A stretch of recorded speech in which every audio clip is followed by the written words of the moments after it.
Very good morning my dear student. Subject Hindi chapter अध्याय 8 मुल्ला नसरुद्दीन। मुल्ला नसरुद्दीन की story हम आपको आज एक्सप्लेन करने जा रहे हैं। पूर्णिमा की रात थी। मुल्ला नसरुद्दीन अपने गांव तक भरते हुए जा रहे थे तो गांव के करीब पहुंचते ही मुल्ला को तसल्ली हुई कि गांव के छोर पे एक कुआं था। मुल्ला ने सोचा चलो मैं इस कुएं में कितना पानी देख लूँ। मुल्ला कुएं में के मुंडेर के पास पहुँचे। वो देखते ही कुएं में चौंके। चंदा मामा कुएं में गिर पड़े। कुएं में पानी बहुत ठंडा होगा। कुएं का पानी कितना ठंडा होगा, इसलिए चंदा मामा को तो ठंड लग गई होगी।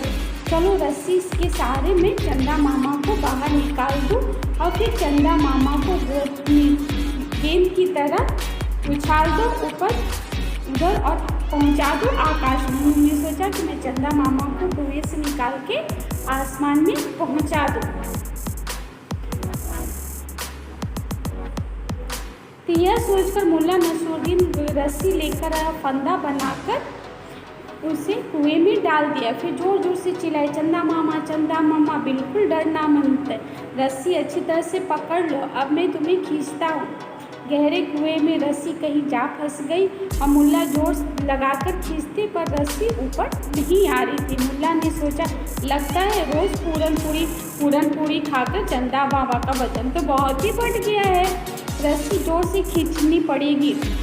ऐसा सोचकर उसने रस्सी को खींचना स्टार्ट किया।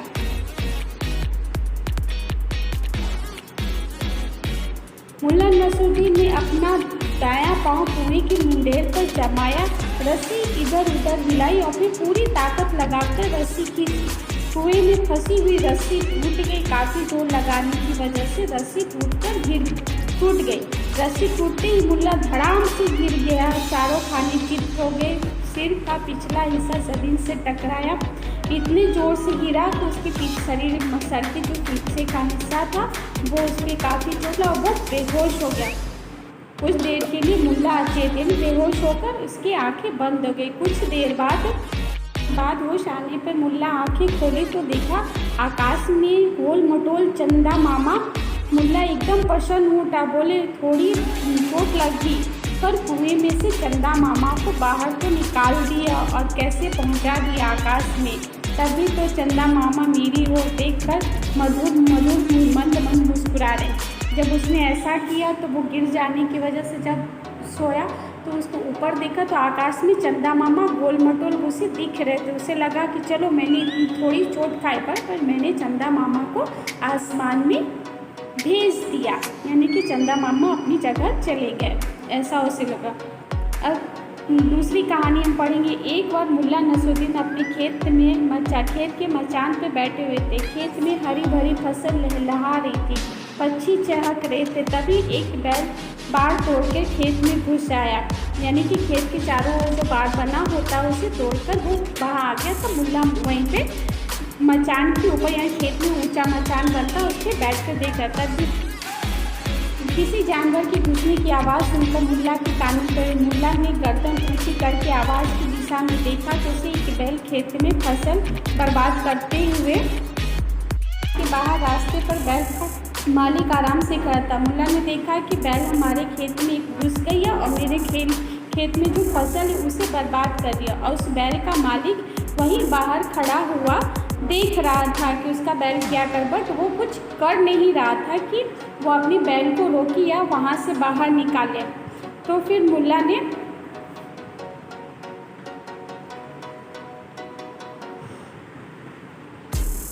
ने बैल के मालिक को पुकारते हुए कहा, आपकी बैल मेरी फसल बर्बाद कर रही है, आप जल्दी से उसे रोकिए, उसे खेत से बाहर निकालिए और मेरा नुकसान होने से बचाइए। उसने बैल के मालिक से कहा कि आप अपने बैल को ले जाओ और मेरे खेत की फसल को बर्बाद होने से रोके। बैल का मालिक बोले, इसमें मैं क्या कर सकता हूँ मुल्ला जी, बैल अभी आपके खेत में काम करे या नुकसान करे, यह आपको और बैल के बीच की निजी मामला है, किसी के निजी मामले में मैं कैसे दखल देख सकता। मुल्ला ने सोचा इस निर्लज आदमी से बहस करने से कोई फायदा नहीं। जब उसने मालिक को कहा तो मालिक बोला ये मेरा नहीं, आपके और बैल की निजी मामला है, इसमें मैं क्या कर सकता। मुल्ला बोल सोचा उसने यानी कि बेशरम इंसान से मैं बहस करके क्या कर सकता हूँ। तो मुल्ला ने खुद ही उपाय सोचा।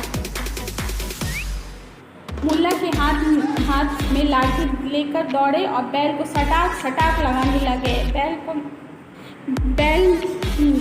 बैल को सटाक सटाक लगाने लगे। बैल इधर उधर कूदने लगे। तभी बैल का मालिक चीखता चिल्लाता दौड़ता हुआ आया। अरे अरे मुल्ला जी, ये क्या कर रहे हैं? आपका हृदय में जरा भी दया नहीं है? मेरा बैल अभी अधमरा हो जाएगा। मेरे बैल के किस जन्म की दुश्मनी निकाले। जब उसका मालिक कुछ नहीं किया तो मुल्ला ने खुद ही लाठी उठाई और बैल को खूब मारने लगा।